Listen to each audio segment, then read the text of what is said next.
네, 오늘 말씀은 호세아를 통해서 주신 말씀입니다. 호세아는 그 이름의 뜻이 구원이라고 하는 그런 뜻이 있습니다. 그리고 호세아의 집안은 아주 평범한 집안에서 태어났습니다. 법인이죠. 평범한 사람이에요. 부에리의 아들이라고 1장이 그렇게 기록하고 있습니다. 호세아는 소선지자로서 짧은 성경을 기록했습니다. 그리고 북이스라엘, 이스라엘은 솔로몬 왕이 죽고 그 아들 때부터 시작해가지고 남과 북으로 나뉘었죠. 우리처럼 남과 북으로 나뉘었어요. 남쪽을 유다라고 하고 북쪽을 이스라엘이라고 해요. 지금은 통합해서 그냥 이스라엘이라고 하지만은 그때 당시는 북쪽에 이스라엘 지파가 따로 있었고요, 남쪽에 지파가 따로 있었어요. 근데 그 북쪽 이스라엘에서 선지자 역할을 하고 부르심 받은 그런 호세아입니다. 특별히 이 호세아는 북쪽 이스라엘에서 선지자 노릇을 했지만 특별히 남쪽 유다가 진짜 정통성이 있는 하나님의 그 다윗 왕조를 잇고 있는 그런 나라인 것을 인정하면서 남유다가 정말 하나님의 근본적인 나라라고 동경하며 남유다를 사랑했던 그런 북이스라엘의 선지자입니다.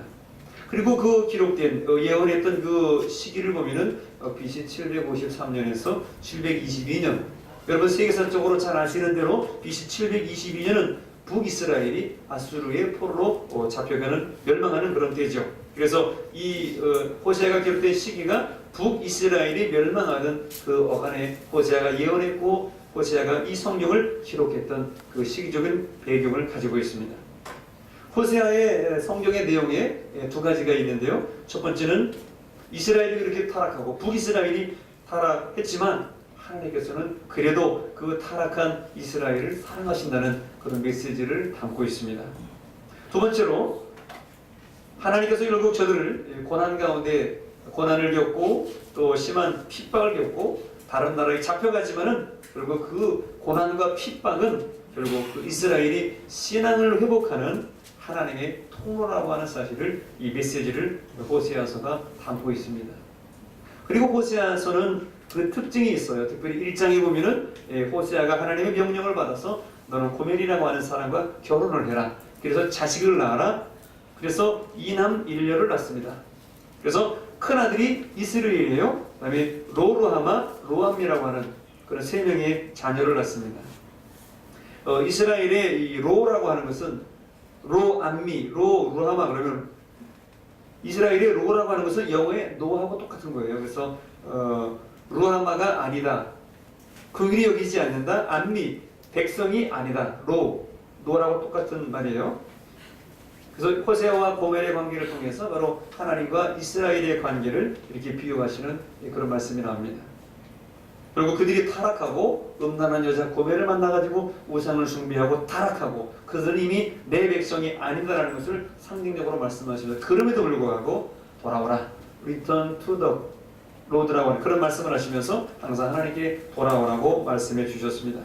오늘 말씀은 호세아 14장에 주어진 말씀으로 호세아를 통해서 마지막으로 호소하시는 호세아의 마지막 부탁, 우리 하나님께서 우리에게 마지막으로 하고 싶은, 호세아 선지자를 통해서 마지막으로 하고 싶은 그런 말씀이 담겨져 있습니다. 바로 호세아가 말하고자 하는 것이 무엇입니까? 바로 이런 날이 왔으면 좋겠다는 것입니다. 또 그가 소망하는 날, 그가 꿈꾸는 날이 바로 이런 날이었으면 좋겠다고 호세아를 통해서 하나님은 이렇게 말씀하십니다.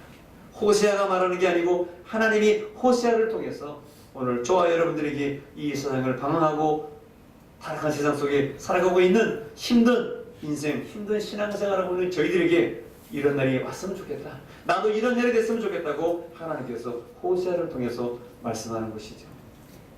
그러면 오늘 호세아를 통해서 말씀하시는 호세아가 소망하는 날, 저희들이 소망하는 날은 어떠한 날일까요? 오늘 성경 1절에 하나님께서 우리에게 그 소망하는 날은 이런 날이라고 말씀합니다. 바로 이스라엘이 회개하고 하나님 아버지께 돌아오는 날, 이스라엘이 회개하고 하나님께로 돌아오는 날입니다. 저도 뭐 짧은 인생을 살았습니다마는, 신앙생활도 짧게 했습니다마는 우리 사람들이 잘 안 하는 것이 크게 두 가지가 있는데, 첫 번째는 회개를 잘 안 해요. 두 번째, 감사를 잘 안 해요. 우리 하나님 아버지 앞에서 우리가 솔직히 신앙생활하면서 회개를 많이 해야 되는데 회개할 줄 몰라요. 하나님께서 그렇게 돌아오라 말씀하시는데 회개를 안 해요. 왜? 자기 잘못한 게 없다는 거예요. 다 이렇게 된 것은 하나님 때문이라는 거예요. 다 다른 사람 때문에 세상을 잘못 만났고, 그래서 오늘 하나님 말씀 이스라엘이 회개하고 하나님께 돌아오라 말씀하십니다. 오늘 저와 여러분들에게도 이 말씀 따라서 우리가 소망하는 날은 우리가 회개하고 하나님께 돌아오는 날, 그 날을 꿈꾸면서 오늘 이 말씀을 함께 듣기를 소망합니다. 그러면 이스라엘이 어떤 죄를 짓고 하나님께 회개해야 되고 어떤 죄를 짓고 그들이 하나님을 떠났겠습니까? 호세아서 전체적인 14장에 통 말씀하시기를 그들이 어떤 죄를 지었는가, 오늘 2절에도 보면은 그들이 불의를 했다고 그랬어요. 의롭지 못하다고 그랬어요. 성경에 보니까 그들이 의롭지 못했는데 어떻게 의롭지 못했냐면은 그들이 완강했다고 그랬어요. 오늘 그들이 얼마나 완강했는지 성경에 그렇게 표현해 놓고 있습니다. 호세아 4장 16절에 이스라엘의 완강함을 이렇게 표현해 놓고 있어요. 한번 읽어보시기 바랍니다. 같이 읽겠습니다. 시작. 이스라엘은 완강한 암소처럼 완강하니 이제 여호와께서 어린 양을 그들에서 모임같이 그들을 모이시려나. 오늘 저 말씀에 두 가지의 동물이 나와요. 뭐가 나오죠? 암소가 나오고 양이 나와요. 그런데 암소가 어때요? 완강하다고 그랬어요. 저는 황소고집이라는 말을 들어봤어도 성경에 암소처럼 완강하다 이런 거 처음 들어봤어요. 그래서 우리 남자들 오늘 한번 깊혀시기 바랍니다. 남자가 고집이 센 줄 알았더니 여자가 고집이 센 거예요. 물론 뭐 여자를 암소라 그러면은 여자들 인권 노동했다는 것도 기분 나쁘실지 모르지만 성경에 비유하자면은 예를 들어서 그렇다는 거예요. 황소고집이라고 해서 황소는 우리 수소를 말하잖아요. 그죠? 황소고집이라고 해 성경은 완강한 암소라고 표현해 놓고 있어요. 저도 뭐 소를 뭐 많이 길러본 적은 없지만은 왜 암소가 이렇게 완강하고 고집이 세다, 그걸 영어로 웨이워드리스라고 불러서 외고집, 아주 똥고집, 그냥 고집이 센 사람을 저렇게 암소에다 비유했어요. 그런데 그 암소처럼 완강하니까 이제 여호와께서 이제 어린 양을 넓은 들에서 먹인 같이 그들을 먹이시겠느냐 이렇게 말씀을 합니다. 고기가 질길 때 소 심줄처럼 질기다고 말합니다. 당해낼 자가 없다는 것이죠. 이스라엘이 이만큼 암소 고집을 부리듯이 저들이 하나님 앞에서 완강해서 돌아올 줄 모르고 그 얼굴을 하나님께 돌릴 줄 모르는 거예요. 그래서 우리나라 속담에도 여자가 하늘 보면 오뇨래도 뭐가 내려요? 아, 무서워요.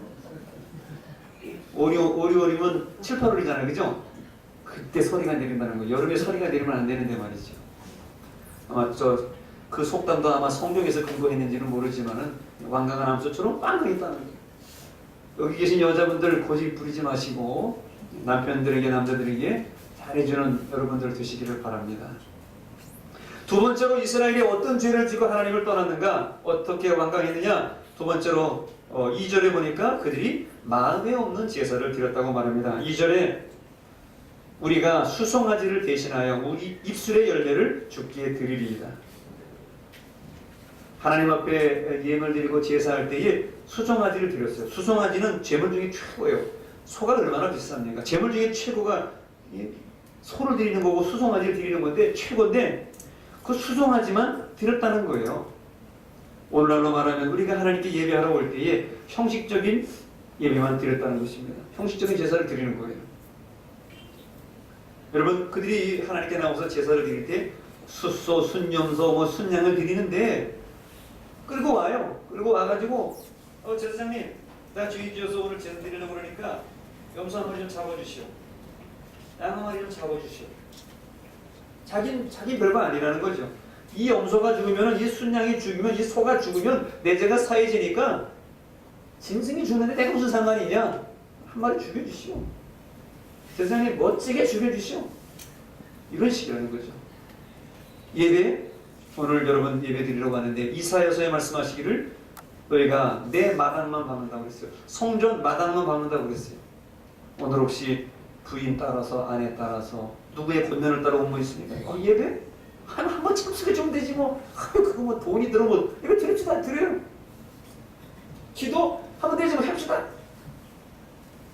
찬송 하면 되지 뭐. 헌금 드리면 되지 뭐. 그냥 뭐. 그래서 그 옷을 어떻게 했다는 거예요? 이런 예배만 하시죠. 이만하면 됐지 뭐 하듯이 말이죠. 마치 예배를 아내를 위해서 남편을 위해서 선심을 쓰듯이, 나를 데리고 온 사람을 선심을 쓰듯이 하나님 앞에 예배는 들어보세요. 목사님 예배 들어보세요. 오늘 목사님 얼마나 말씀 전주하시고 나에게 은혜를 많이 주시. 한번 해보세요. 네. 해보세요 한번. 그거는 예배 드리는 자의 자세가 아니죠. 하나님께 드리는 자의 자세가 아니죠. 아까도 말씀드렸지만은 회개해야 되고 감사해야 되는데 도리어 머리를 들고 왔어요. 예, 물론 모를 때는 그럴 수 있죠. 내가 잘못한 걸 모르니까, 내가 잘못한 게 없으니까, 회개할 게 없으니까 하나님께 머리 뻣뻣이 들고 와가지고 예배 드릴 수 있죠. 오늘 찬양, 오늘 찬양 잘하네. 오늘 목사님 뭐 힘주어가지고 잘난 척하면서 부르짖으라 그러고 기도하라 그러고 말이지. 열심히 해야 돼. 열심히 하면 은혜를 못 받는데 그러면서 남을 책임 돌리고 하는 마음 없는 제사를 저들이 드림으로 하나님께 죄를 지었다는 거예요. 그리고 이스라엘은 어떠한 죄를 지었습니까? 오늘 3절에 말씀하시기를 그들은 아수르라고 하는 타국의 힘을 의지했어요. 권력을 의지했어요. 다른 나라의 국방력을 의지했어요. 바로 교만해진 것이죠. 하나님 없이도 살 수 있다는 것입니다. 호세아 7장 11절에 성경은 우리에게 이렇게 말씀하고 있습니다. 같이 한번 읽어보겠습니다. 시작.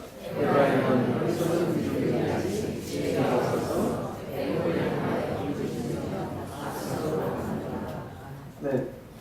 여러분, 비둘기가 좋은 동물인 것 같지만 성경에는 좀 안 좋은 동물로 표현하고 있습니다. 비둘기는 피전이라고 평화의 상징으로 알고 있지만은 요즘 비둘기는 이도 많고 더러운 게 많아가지고 비둘기 좀 별로 안 좋아하죠. 근데 성경에도 보니까 비둘기를 어리석은 걸로 표현하고 있어요.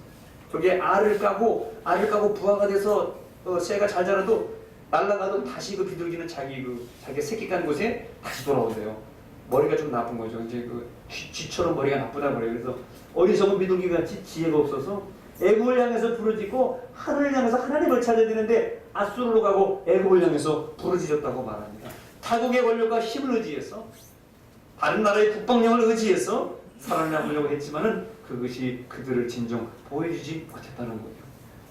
오늘 내 세상에서 살고 성공하고 잘되기 위해서 사람들에게 아부하고 다른 것에 우리가 의지하는 것 같지만 그것으로 우리는 영원하지 못합니다. 그리고 이스라엘이 어떤 죄를 지어서 하나님을 떠났습니까? 오늘 3절에 말씀하시기를 그들이 우상을 숭배했다고 성경은 말씀합니다. 다시는 우리가 우리의 손으로 만든 것을 향하여 너희는 우리의 신이라 하지 않는다고 그랬어요. 저들이 어떻게 우상을 숭배했습니까? 저들이 금송아지를 만들었고요. 일 성신을 숭배했어요. 해와 달과 별을 숭배했어요. 태양과 별을 숭배했어요. 왜? 그것이 위대해 보이니까. 다른 사람들이 보이는 그런 세상적인 방법을 가지고 거기에 복을 빌었다는 것입니다. 그래서 어떻게 됐습니까? 하나님을 잊어버리고 하나님 없이도 살 수 있을 것처럼 세상 사람들처럼 그렇게 살았다는 것입니다. 호세아 13장 6절에 하나님께서 우리에게 또 이렇게 말씀하십니다. 같이 한번 읽어보겠습니다. 시작. 그들이 보여준 대로 배가 불렀고 배가 부르니 그들의 마음이 교만하여 이로 말미암아 나를 잊었느니라. 어떻게 하면 하나님이 있는 거예요? 배가 불러가지고 배에 기름기가 넘치니까 소고기를 먹고 돼지고기 비계를 먹고 열심히 고기에 기름이 넘치니까 배에 부르니까 하나님이 잊었다고 하나님께서 따끔하게 말씀하시잖아요. 옛날에 우리가 얼마나 가난하고 힘들고 그렇게 살았는지 풀죽을 써먹으면서 고구마를 삶아가지고 밥에 넣어 먹으면서 그렇게 먹고 살았는데 이제는 남는 게 반찬이고 남는 게 밥이다 보니까 보이는 게 십자가고 세상에 만나는 사람이 다 교인 같으니까 교회를 헌신장처럼 신앙을 하나님과 헌신장처럼 버리는 이 불순한 신앙들이 배부름에서 나왔어요. 그들이 먹여준 대로 내가 배가 불렀고 배가 부르니 그들의 마음이 교만하여 이로 말미암아 나를 잊었느니라. 우리가 자살해도 결코 하나님을 잊어서는 안 되겠어요. 미국의 위대함이 무엇입니까? 미국에는 신앙생활 너무 잘하는 사람도 너무 많습니다. 그러나 타락한 사람도 많습니다.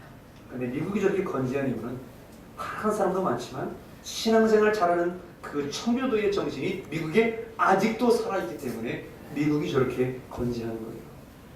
오늘 하나님, 우리 하나님 앞에서 우리는 우상을 숭배하며 내 배가 불렀다고 하나님을 잊어버리는 그런 과거를 이스라엘은 회개하고 내려놓고 하나님께 돌아오라고 하나님은 우리에게 말씀하고 있습니다.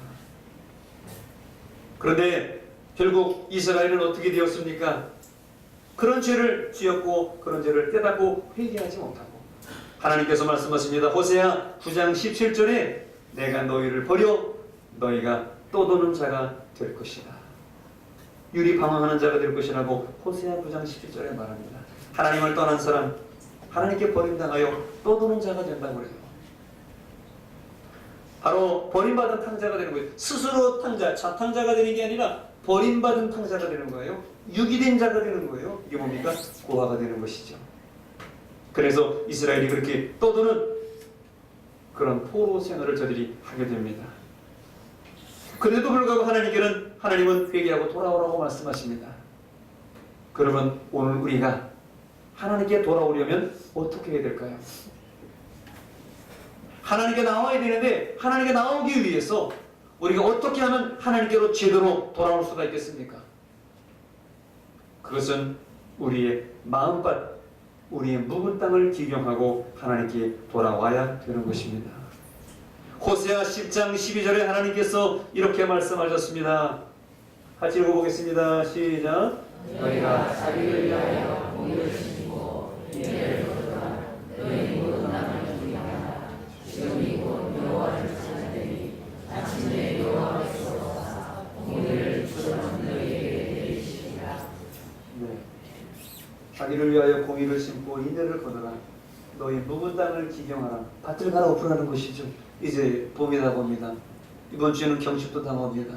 대동강물도 풀리고 이제 이번 주에는 개구리 잎도 떨어지고 봄비가 내려서 밭을 갈아 준비하는 그런 때가 다가오고 있습니다. 인생의 봄이 다가오고 있습니다. 마찬가지로 우리가 하나님께 진정으로 돌아오려거든 호세아서에 말씀하는 것처럼 저 말씀처럼 우리의 마음의 묵은 땅, 우리 인생의 묵은 모든 밭들을 기경하고 다시 갈아엎고 주님께 나오라고 하나님은 말씀하십니다.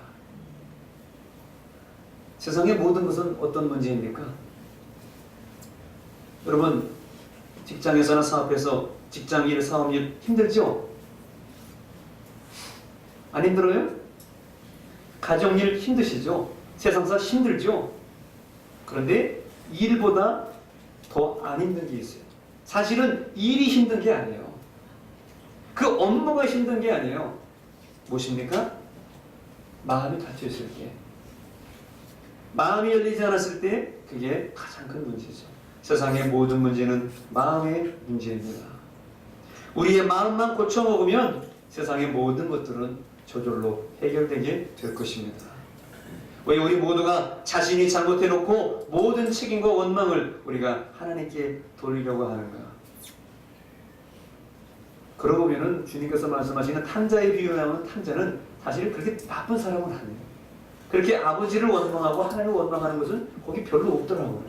단지 자기가 잘못했으니 내가 아버지에서는 허락방탕했으니 아버지 집에 돌아가는 것이 옳도다 좋도다. 그래서 탕자가 돌아옵니다. 근데 우리는 때로는 탕자만도 못하면서 모든 잘못된 것은 스스로 잘못해놓고 모든 책임과 원망을 하나님께 돌리는 어리석은 그런 우를 범하고 있습니다. 그게 죄인이 하는 일이에요. 죄인이 하는 일. 그것을 회개하고 하나님께로 돌아오라고 아버지 하나님은 말씀해 주셨습니다. 그리고 호세아를 통해서 말씀하시는 그 소망하는 날, 하나님께서 꿈꾸시는 소망하는 날은 그날은 어떤 날이냐? 오늘 4절에 말씀하시기를 하나님께서 이스라엘이 돌아오면 그날에 하나님이 이스라엘을 받아주시고 그들에게 복 주시는 날이라고 말씀하고 있습니다. 하나님이 이스라엘을 어떻게 받아주십니까? 그들을 어떻게 품어주십니까? 오늘 성경 4절에 말씀합니다. 오늘 4절에 말씀하시기를 하나님께서 그들을 받아주실 때에 4절에 그들의 반역하는 그런 질병을 고쳐주신다고 말씀합니다. 4절 보세요. 내가 그들의 반역을 고치고 말합니다. 세번역 성경에는 그렇게 나옵니다. 그들의 반역하는 병을 고쳐주겠다. 여러분, 이스라엘의 질병이 무엇입니까? 뭐 뾰루지? 뭐 설사? 이런 건 아니겠죠? 뭐 어떤 심장병? 뭐 머리 두통? 손이 부러졌어요? 이스라엘의 질병은 무엇입니까? 그것은 바로 불순종의 질병이에요. 불순종의 병이에요. 반역의 병이에요. 오늘 호세아서의 4절에 말합니다. 반역하는 질병을 내가 고쳐주겠다. 여러분, 이 반역하는 병, 불순종은요, 전염병과 똑같아요. 불순종은 금방 오염이 됩니다. 지금은 더군다나 인터넷과 전화가 있어가지고 한번 누가 전화 돌리기 시작하면 이 불순종이 금방 전염병이 돼가지고 그래? 오유 몰랐네. 오, 금방 불순종이 전염병이 돼서 확 퍼집니다. 여러분, 이스라엘 보세요. 아론과 그 백성들이 모세가 그 시내산에 올라서 하나님의 그 말씀과 기도로서 40일 동안 단식하며 하나님께 그 율법을 받을 때, 계명을 받을 때 40일 동안 기도하려고 안 내려왔어요. 그랬더니 그 이스라엘 백성들이 모여서 뭐합니까? 아론이요, 모세가 죽었나 봅니다. 안 내려오시는 거 보니까 끝났어요. 이제 배고파서 죽었어요. 이제 얼어 죽었어요. 이제 우리 금송아지, 우리 민족의 정신적인 어떤 그 모토가 필요하고 우리 어떤 지게표가 필요하니까 뭐라도 하나 만듭시다.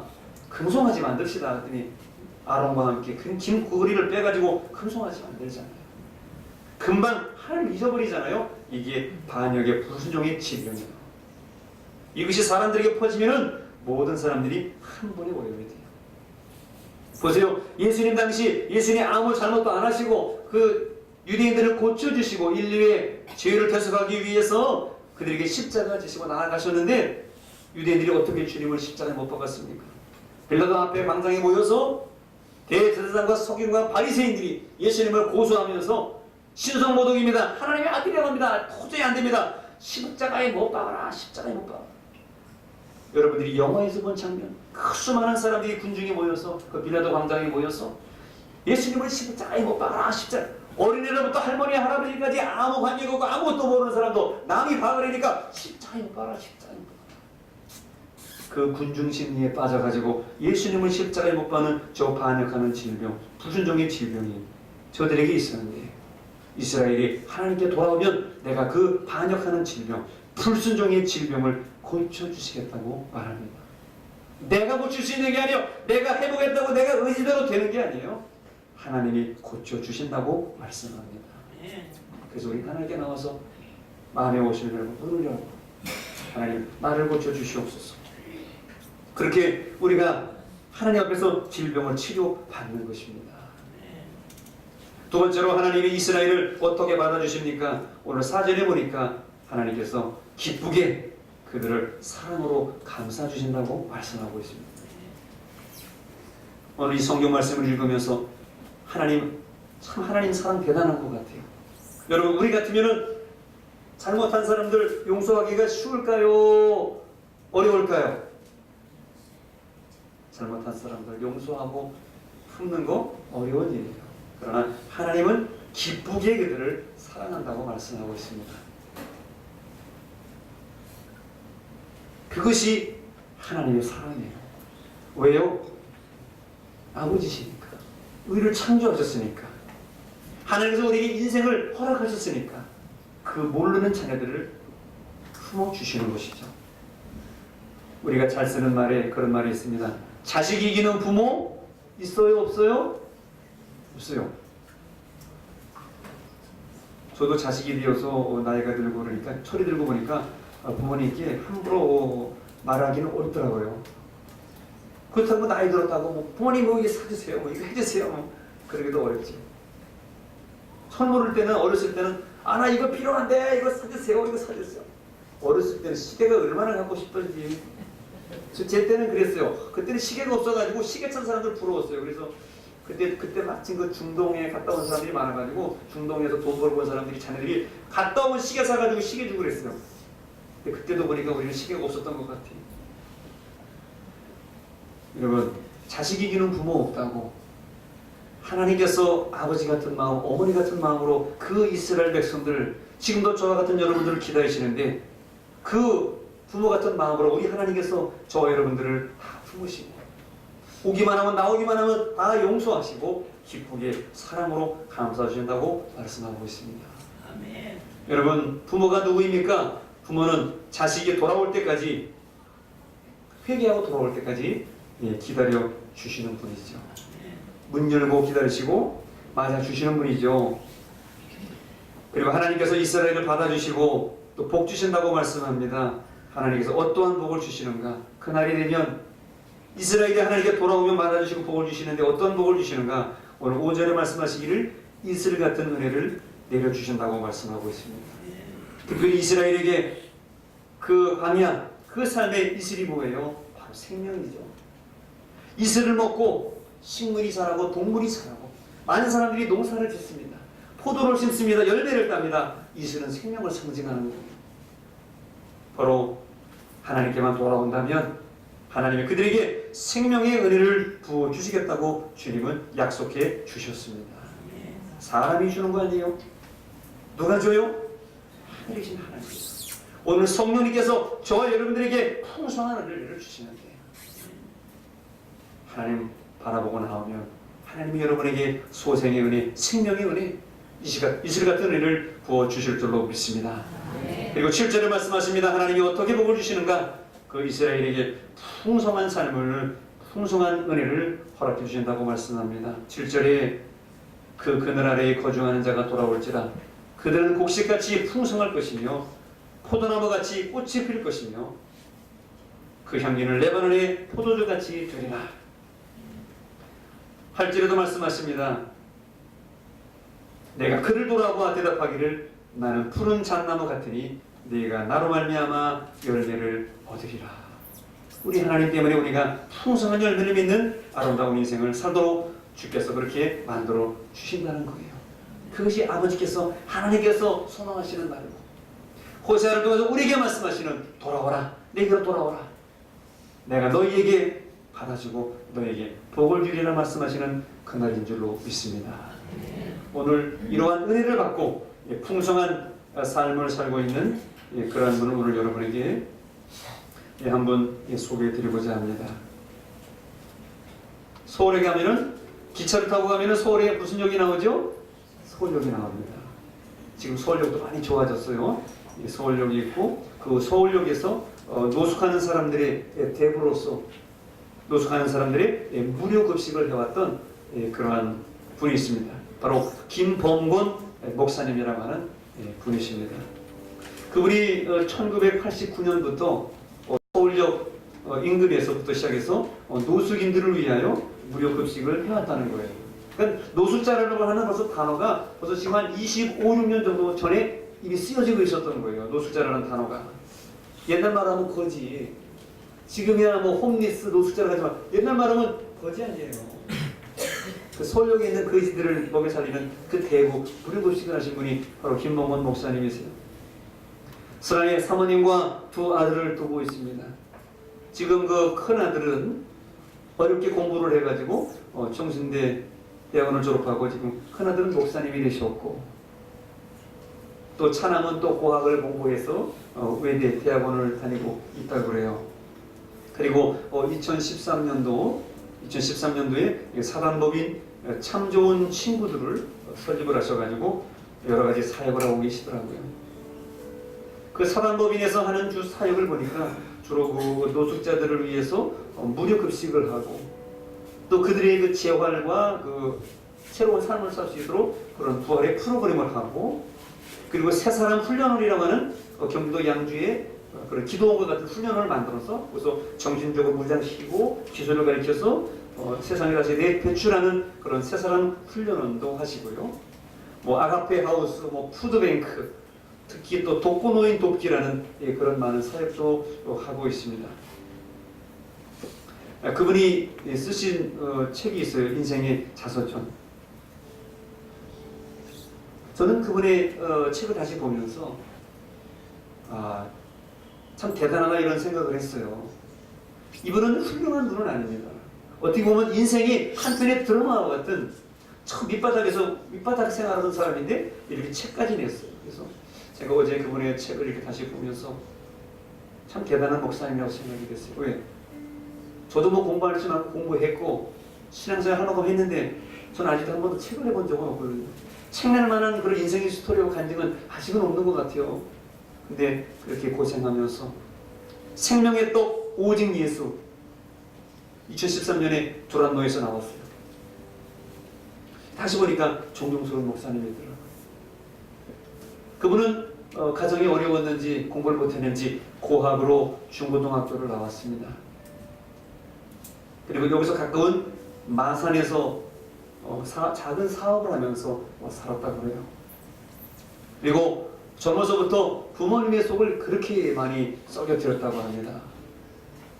여러분들 공감하는 분들 많죠? 부모님 속 썩여드린 거 얼마나 속을 썩여드렸는지 이 사람이 술을 좋아해가지고 소주 7, 8병을 먹었대요. 보통 2, 3병 정도 마시면 그 주량이 센 걸로 보통 하는데 소주를 7, 8병을 먹었으니 아주 고래 중에 왕고래, 술고래예요. 그리고 술이 깨면은 해장으로 또 3병 마셨대요. 술이 술을 먹는 거죠. 결국 그래서 알코올 중독에 걸리게 됩니다. 알코올 중독 중증에 걸려요. 그런 불효자였어요. 그래서 결국 부모님이 아들 때문에 했는지는 모르지만 부모님이 화병으로 부모님 엄마 아버지가 50대 초반에 화병으로 2분 다 돌아가셨다고 합니다. 그러니 이제 술을 마시고 알코올 중독이 걸렸는데 폐결핵에 걸렸어요. 폐결핵에 걸려가지고 이제 죽을 날만 그렇게 기다리고 있었다고 합니다. 근데 결혼해서 이제 사업을 하면서 마산에서 살고 있는데 죽을 날만 기다리고 있는데 마침 그때 그 아내가 자기 남편이 하나님께 돌아오게 해달라고 아내가 늘 기도하고 있었다고 합니다. 그러던 어느 날 가까운 교회에 부흥회가 열리게 되었는데 아내가 교회 가자고 그러더래요. 그래도 뭐 어떤 모습이었는지 모르지만 아내의 인도를 받고 가까운 교회에서 하는 부흥회에 참석하게 되었다는 거예요.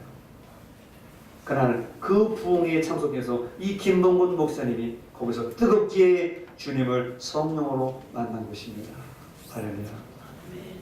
그래서 그날 뜨거운 주님을 만나고 술을 끊고 참 신기하게 술을 끊음과 동시에 폐결핵도 동시에 나았더라는 거예요.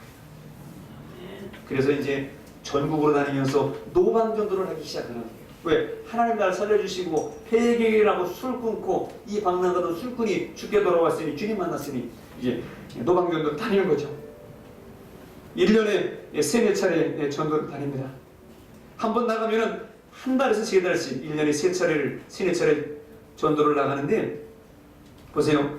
가서 이제 복음을 전하고 환자들이 이제 복음 전하면 지나가는 사람들 그 거린들과 이런 뭐 노숙자들이 올 거 아니에요. 그 만나는 환자들에게 기도를 하면요. 안진뱅이가 일어나고 소경이 눈을 뜨고 귀머거리가 듣는 역사가 일어나더는 거예요. 이것이 하나님의 복음 전도의 사명자와 그 기도를 받는 그곳에 일어나 있는 것입니다. 전도에 비춰가지고 은혜 받고 다니면서 신학교도 들어갔어요. 신학교 들어갔는데 신학교 들어가서 공부는 안 하고 하나님 보실 땐 정상, 우리가 볼 땐 비정상. 매일 전도하러 다녀가지고 출석일수가 모자라가지고 졸업을 못하는 거예요. 나중에는 정말 꾸역꾸역 다니면서 결국 국제신학대학원 대학교를 졸업하시고 그래서 이제 나중에 목사님이 되셨다고 그러더라고요. 그래서 그 노숙자들을 만나서 그들을 선교하면서 그들과 함께 그 서울역에서 그 거린들과 함께 그들을 선교하면서 나라의 문제거리에서 그들을 변화시켜서 그들에게 새로운 꿈을 주어가지고 이제는 긴급 구호 현장의 해결사와 특공대가 되게 만들었다는 거예요. 그 목사님의 간증입니다. 지금부터 20여 년 전에 서울역에서 있었던 그러한 실화입니다. 그게 20여 년 전에 서울역 지하차도에서 남들도 다 집에 가고 서울역이 문 닫을 만한 그런 시절에 서울역도 이제 조용해지는 그 시절에 항상 그 밤 자정, 밤 12시에 항상 노숙자들과 모여서 그렇게 집회를 하고 예배를 드리던 그런 시절이 있었다고 합니다. 그때 마침 부산에 살다가 서울역으로 올라온 S라고 하는 형제가 있었다는 거예요. 그 S 형제는 어느 건축물을 짓는 큰 공사장에서 일을 하고 있었는데 그 건축 현장에서 마침 공사를 하다가 옆에 있는 건물 집이 무너지는 바람에 현장에서 세 명이 직사했다고 합니다. 그 집이 무너졌으니까 말이죠. 그 넘어지는 그 집더미 속에서 이 S 형제는 척추를 다쳐가지고, 안 그렇겠어요? 집더미가 무너지는데 넘어지면서 벽돌에 깔려가지고 척추를 다쳐가지고 그 이후부터는 하반신 마비가 되었다고 합니다. 병원에 입원해서 하반신 마비가 되고 볼일 보는 거 다 받아내야 되잖아요, 그죠? 힘들고 어려운 가운데 있는데 병원에서 3개월 동안 입원해 있는 동안에 옆에서 간호하던 아내가 있었는데 그 아내가 그 3개월 동안 간호하다가 같은 병원에 있는 다른 남자와 눈이 맞아서 도망갔다는 거예요. 참 세상에 환장할 일이지. 바람날 게 없어가지고 남편 간호하다가 옆 남자랑 눈이 맞아서 도망갈 게 뭐예요? 세상 말로 눈이 돌아버리는 거죠. 뚜껑이 열리는 거죠. 이 S 형제는 이 병원 저 병원 다니면서 치료를 받으며 몸은 잘 낫지 아니하고 마음의 상처는 깊어지고 육신의 질병은 깊어지니 절망하고 또 절망하게 되었다는 거예요. 그러면서 속에 한 가지 희망은 어떻게 해서든지 우리 아내를 데리고 간 그 남자와 우리 아내를 찾아서 복수해서 죽여버리겠다는 그 마음 하나만 소망으로 남게 되더라는 거예요.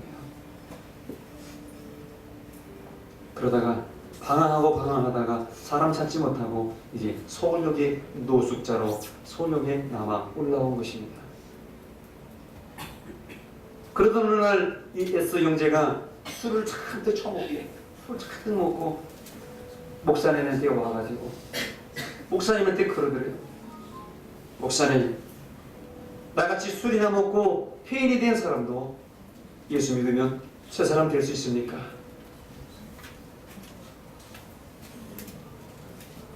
목사님이 대답합니다.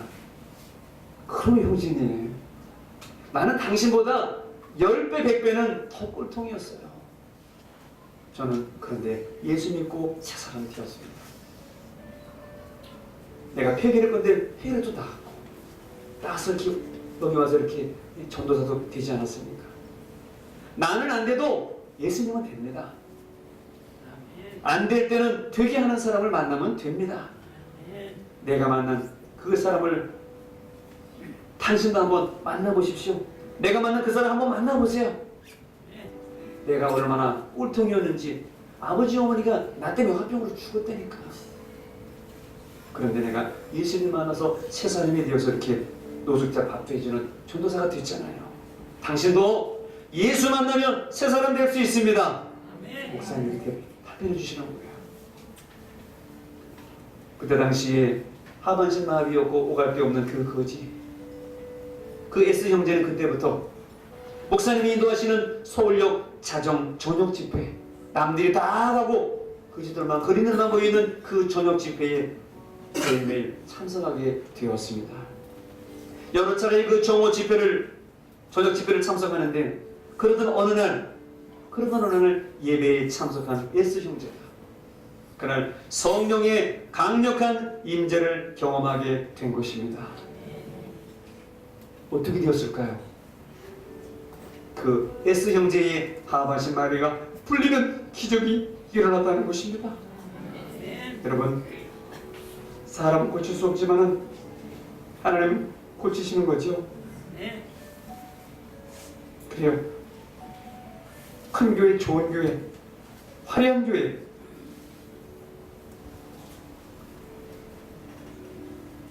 그런 데서만 역사하시는 하나님이 아니라 동굴 속에서도, 지하 감옥 속에서도, 그 서울역 지하 차로 속에서도 하나님은 찾아오셔서 그 S 형제를 만나주신 것 같이 그들의 질병을 치료하시고 하반신 마비의 고통을 풀어주시는 우리 하나님이 오늘 저와 여러분에게 이 아침에 이 예배는 이 시간에 저와 여러분들을 찾아오셔서 문 두드리고 계신 줄로 믿습니다.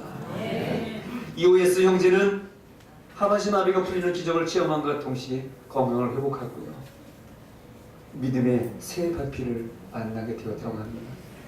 아내를 놓은 거예요. 만나서 뭐 아내 죽이면 뭐 하겠어요? 그 원수 갚으면 뭐 하겠어요? 아내를 놓고 그 남자를 용서하면서 새 내피를 만났고 지금은 강원도 동해에서 행복한 새로운 삶을 살고 있다고 합니다. 그리고 신앙생활 열심히 하셔가지고 지금은 뭐가 됐느냐? 그 동해교회 장로님이 되셨다고 합니다. 그리고 그 장로님 그 받은 사랑을 나누기 위해서 사랑의 집이라는 것을 개설해가지고 어려운 이웃들을 도와주는 그런 집을 만들었고 또 그 장로님의 마지막 인생의 소망이 뭔가 하면은 은퇴하신 목사님들과 사모님들을 위해서 그들에게 안식처를 제공하는 사랑의 공동체를 만들어가죠. 그분들을 위해서 마지막 인생을 보내려고 준비하고 있다고 합니다. 이런 은혜와 변화를 우리 목사님은 많이 체험했다는 거예요. 주님께로 돌아오는 많은 이들을 보았다는 것이죠. 오늘 저와 여러분이 소망하는 하나님께로 돌아오는 소망하는 날, 하나님이 그들을 맞아주시고 그들을 치료하시는 그들의 인격과 육체와 그들의 영혼을 치료하시고 회복하는 소망의 날, 우리 아버지의 날이 아니겠습니까? 우리 하나님께서 원하시는 것이 무엇입니까? 우리 그분의 자녀들이 주께 돌아오는 것이죠. 나 말고 예수 믿고 직분받은 나 말고 이 세상에 예수 믿지 않는 많은 사람들 그들이 주께 돌아오는 것이죠. 그들에게 복 주시는 것이죠. 우리는 이 날을 기다립니다. 오늘 특별히 3.1절 기념주의를 지키고 있습니다. 나라와 민족을 위해서 주님을 위해서 분연히 일어나 만세를 불렀던 일제 총칼 앞에 죽어갔던 우리 유관순 누나, 유관순 열사, 또 우리 이 부산 땅에도 많은 사람들, 학생들, 노인들, 우리 모든 학생들 할 것 없이 만세를 부르며 이 나라를 지켜왔습니다. 여러분, 이 나라가 어떻게 세워졌습니까? 하나님의 피값으로, 하나님의 은혜로 오늘 우리에게 주어진 줄로 믿습니다. 오늘 하나님 말씀하셨죠? 저가 배부르니까 나를 잊었도다. 하나님 자꾸 우리가 잊어버리고 살 거예요? 오늘도 혹시 배가 불러가지고 주님을 멀리하고 있는 분들이 있다면, 혹시 내가 성공해서 하나님을 잊은 분들이 있다면, 나는 이 정도로 사는 것으로 만족하고 그냥 이대로가 좋은 분들이 있다면, 아니 오늘 내가 속상해서 주님을 원망하는 분이 있다면 오늘 하나님께로 돌아오시기를 바랍니다. 또 이 땅에 많이 살고 있는 주님의 상처받은 모든 영혼들이 주께 돌아오시기를 바랍니다. 저와 여러분들의 장벽을 넘어서 하나님께서는 여기 있는 돌들도 떡이 되게 하시고 세상의 나뭇가지도 소리치는 외치는 사람으로 만들 수 있지만, 저와 여러분들을 이 땅에 남겨두시고 교회의 직분자로 세우신 이유는 그래도 우리가 하나님의 형상을 닮았기 때문에, 우리가 더 잘할 수 있기 때문에 우리를 교회를 맡기시고 전도하게 하시고 예수 믿게 하신 것 아니겠습니까? 우리 이 아름다운 이 하나님의 나라, 이 주님의 나라 상천리만도 이 대한민국에서 우리가 주님을 잘 믿고 천국 갈 때까지 믿음 생활을 잘하는 우리 모든 성도들, 여러분의 가족들, 이 땅에 구원받은 우리 모든 자녀들 다 될 수 있기를 주님의 이름으로 간절히 소망하고 축복합니다.